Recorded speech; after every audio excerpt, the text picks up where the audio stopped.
Hi, my name is Lauren Mesa. True story, I grew up in a very loud family. I was the oldest of 7 children. And you know what? Bedtime's noisy. Bath time's really noisy. Dinner table, crazy noisy. Going for a trip in our station wagon in the days before seatbelts, uber noisy, really, really noisy. And I was a child who needed quiet. I was creative. I was a thinker, and I wanted to be writing my stories and doing my drawing and fulfilling my homework assignments with some semblance of peace and quiet. And it was nowhere to be found in our house. So I learned to go outside. And when I was outside, I was paying attention. I think of it as a spiritual discipline today, to pay attention outside, to notice what is going on about me in nature, to pay attention to what God made. It's instructive to me to learn from creation. But then it was survival, and it was wonderful. I remember the day I saw a leaf fossil in the cement on Buck Avenue as I walked to the library, and I stood there transfixed. Reminds me of when the pandemic first began, and we were all in a flurry. It was the very beginning. We were all worried, confused. I was going for a drive out toward the airport, and the fields were very bright green. We just had a lot of rain, and the cows were out there doing what they always do. Their boxy black and white shapes, chewing the grass, slowly chewing the grass. That same day, geese flew overhead, and I heard their call, and I craned my neck to look up at them as they filled the sky.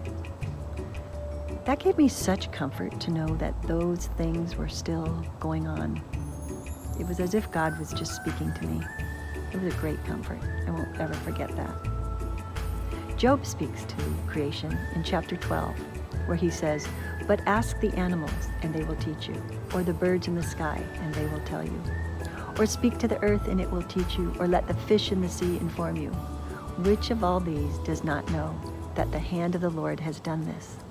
The hand of the Lord, the one who stretched his hands out and created the seas and the skies and every single creature below. Pretty amazing. Just focusing on God as creator fills me with gratitude, and that he's placed me in this beautiful world. That's one reason I like to work with children. I like to go for walks with children. I like to see what they see. Sometimes they will instruct us. They're wise little creatures, you know that? They are paying attention, they are noticing things, and they have grateful hearts because of how wonderful they know the creation to be. We lose some of that as we get older, which is a shame. St. Francis of Assisi, someone I really love, I read a great biography of his last year by G.K. Chesterton, and I learned lots of details about him, but the main thing that we all know about him is that he spoke and preached to the birds and the animals. And I like to believe that those animals were listening to him. I also speak to birds. I love to speak to them just because I'm fond of them, because I'm grateful for them, because God made them. And so the next time you see me, you may think, there's that tree hugger, there's that nature lover, and you would be right. But I dare you, friends, the next time the wind is stirring the trees around you, listen. The trees are clapping their hands.